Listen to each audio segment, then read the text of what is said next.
We are gathered here to fill you with fear and give you a treat for your ears as we invade your mind with our scary rhymes and some tales that can be gory. As you bear witness and sit here and listen to our poetic horror stories.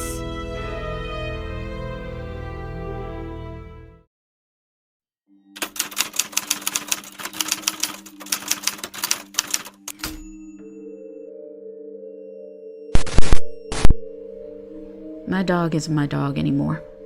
At least, she is not my original dog. I don't know what dog I brought home. I believe the dog here is an imposter. She is a fake. But the weirdest thing is, I don't think this is a dog. Whatever it is, it has me afraid. A couple of days ago, we were walking through the woods like we always do. Suddenly, Sissy stopped short and her ears perked up and then went back. She started growling and barking. I asked her, "What do you see?" But she didn't pay any attention to me. She was fixated on a tree. I kept asking her, "What do you see?" Because I didn't see anything. Suddenly, she broke free from me. She ran off deep into the woods. I gave chase, but all I could hear was the rustling of leaves. I called and called for her to come back to me, but she didn't return. I had no clue where she had gone. I was bewildered and felt distraught, thinking that my Sissy was lost. She has never done anything like this before. I was so upset that she may be gone forever. I shuddered at the thought. I searched around for hours looking for my dog. That's when I heard a whimpering and yelp. I ran so fast towards the sound. She sounded like she was in trouble and needed my help. When I arrived there, I heard no sound. I couldn't hear her anymore. Not a thing. She wouldn't even answer to her name. Suddenly, I noticed some movement coming from a cave. I walked in and used my cell phone light to take a look around. That's when Sissy came into view. She just stared at me, like she didn't know who I was. At the time, I didn't care. I was so excited to see her again. I ran up and gave her a big hug. That's when I noticed how standoffish she was towards me. Something about her demeanor didn't feel quite right. In the back of my mind, I knew she was no longer my Sissy.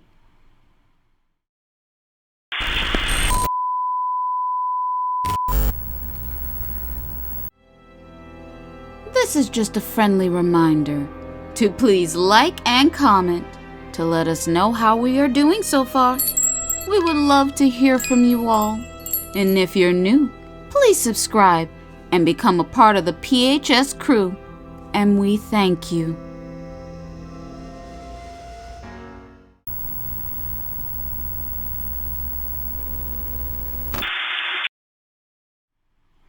I immediately noticed her behavior had changed. She was acting really strange. She no longer behaved like a dog. Something is off about her. Her behavior was bizarre. First off, she won't answer when I say her name, when I call. Now she just sits and watches me everywhere I go in my home, surveillancing me. It was odd. She doesn't play with her favorite toy anymore. She didn't want to go out for walks. She hasn't eaten since I brought her back home. So I took her to a veterinarian. They examined her, but everything was fine. The veterinarian gave her a clean bill of health. The veterinarian told me she may be acting this way due to stress. Give her about a week. She should be back to her old self. So, I took my veterinarian's advice and gave Sissy some time. But instead of her settling down, she started to do peculiar things around the house.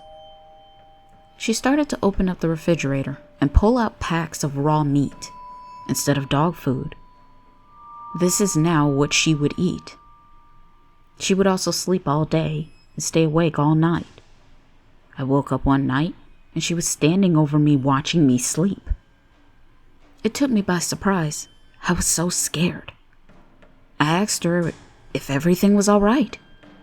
She backed down, but I could have sworn she had red glowing eyes. I even had a nightmare that she came into my room and she whispered into my ear.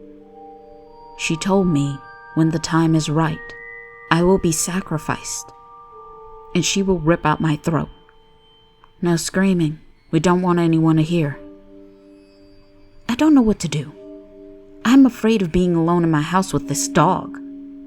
Last night was the final and last straw. I walked into my living room and couldn't believe what I saw. She didn't know I was there. Suddenly she started to grow really big and tall. She transformed into some type of monstrous fiend with tentacles for arms. I was terrified that this was the thing pretending to be my dog. I was seriously alarmed. I quietly but quickly backed out of my living room. I knew if this monstrosity saw me, it would have been my doom. I thought to myself, do I call 911 for help? No, I know they won't believe a word I say. I fell down on my knees in defeat. I asked God to please help me. Suddenly, at my bedroom window, I heard a little, weak bark. I looked out, and I saw Sissy, my sweet dog. She looked a little roughed up, but she looked okay from what I could tell. She was so excited when I called her name. She ran around in a circle, wagging her tail. But my joy soon dissipated when I heard a howl from that thing in my living room. This was the night I was going to be sacrificed. Sissy started to bark and growl. That's when I started to yell. I told Sissy to run away. I couldn't bear it if she was killed by that fiend. But Sissy stood her ground. She took off running into the house. I ran out of my bedroom into my living room just to see Sissy leap onto the imposter as they tussled around the room. Sissy had a grip on one of its tentacles. It was trying its best to shake her loose. Once the monster broke free and Sissy did let go, she latches onto the other tentacle. Even though Sissy was doing a good job in this fight, I needed to help Sissy. So I ran into my kitchen and I grabbed a butcher's knife. When I returned, the monster had wrapped its tentacle around Sissy's neck. It was trying to strangle my poor dog to death.